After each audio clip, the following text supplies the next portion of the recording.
I'm Adam Snyder, North American Managing Editor for the FinTech Times, and I'm here at Money 2020 speaking with the leaders of companies who are changing FinTech and innovating in the category.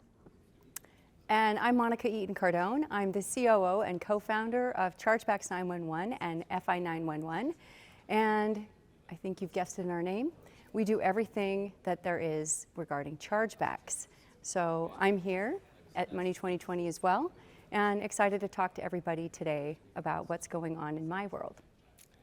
So let's focus on your world, because chargebacks are a very interesting category. You know, on the one hand, they protect consumers from various fraud, from companies doing whatever.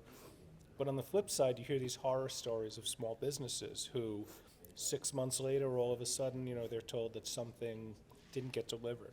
So I guess what I'm interested to know with that is, it's obviously a changing and evolving category.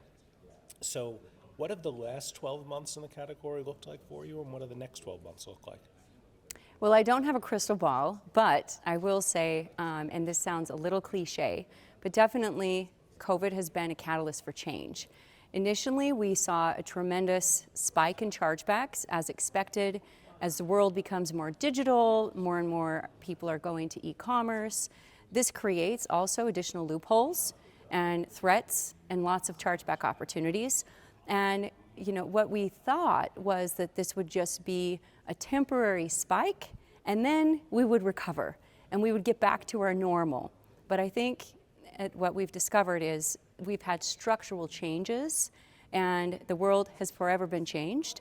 The awareness factor of consumers, virtually every consumer today, is now interacting in the digital atmosphere. And they've probably had the experience of filing a chargeback. It may have started out as something that was legitimate, but now it's becoming just part of their monthly process. So Monica, I understand the game has changed for consumers, but what about merchants? For merchants, it's a much more difficult playing field. You have, I think merchants are no longer just carrying one ball to get over the finish line. They're juggling, they're managing different teams, they're having to block and tackle. And when it comes to chargebacks, this really isn't a problem that can be ignored. And we've seen this. It's exponentially growing. I think we have kind of a flywheel effect, if you think of it. Today's merchant needs to be proactive, they need to have data, they need to use technology, and by all means, they cannot be ignoring this statistic that, you know, years ago, it was just a cost of doing business, a line item on their P&L. Today, if it's not managed properly, it can spiral out of control. Very, very interesting. So with your company now, what's your main focus? Our main focus is scale.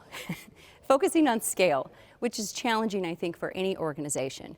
But as demands continue to increase and the world becomes more and more digitized, efficiency is creating higher volumes. The more friction that we take out of the chargeback process, the more chargebacks we're getting as a result. The faster they need to be resolved. So there's tremendous demand for our solutions, for our technology. That's the exciting part. But yeah, we're definitely focused on scaling out, making sure that we recruit the best talent and continue to expand. So you just alluded to this, but I'm going to ask the question in a different way. I understand scale and growth is key, but as far as client delivery goes and, you know, keeping your solutions on track, what would you say is your biggest challenge right now? And I can't answer scale. I would say, you know, making sure that we can keep that we're keeping tabs on all of the different government changes, regulatory changes, with the rule environment, with the rules regarding, you know, card brands, different associations. There is constant change in this environment. And the change, that volatility creates, don't get me wrong, it creates a lot of opportunity, and we love solving these problems. But when you then layer that with the complexity of different government rules, privacy rules that are affecting different regions, different countries, you know, India, for example, Singapore, GDPR, that adds a new layer. That's interesting. So what would you say is the path forward for the industry? I think when it comes to chargebacks and disputes, the path forward to me is like really adopt the philosophy that we need to change and we need to evolve. If we look at what has gone on in payments over the last 2 years, there has been a significant change. All consumers have now flocked to online environments. Merchants have become masters at omni-channel.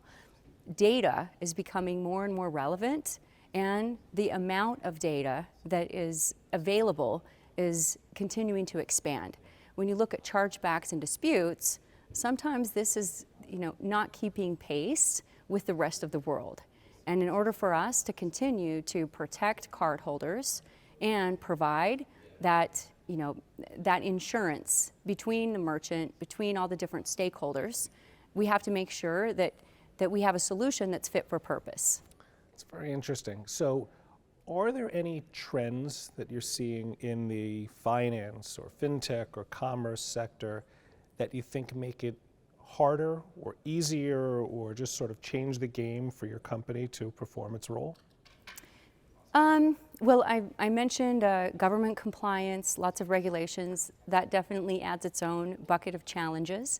Rules from the card associations also add some layers of complexity, but they drive benefits as well.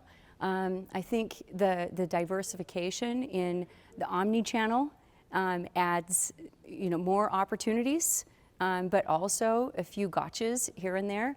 The way that the world operates is changing as well. It's not just omni-channel, it's also installment payments, buy now, pay later, all sorts of different methods in how to pay. There's a lot of traction in alternative payment methods. So we've spent a lot of effort in that space as well, and I think that's a terrific opportunity for us to expand to. Monica, it sounds like you're in a very exciting category at a very exciting time. So really appreciate you taking time to speak with us, and we look forward to checking back in and reporting on your progress in the future. Absolutely. Thank you so much. Thank you.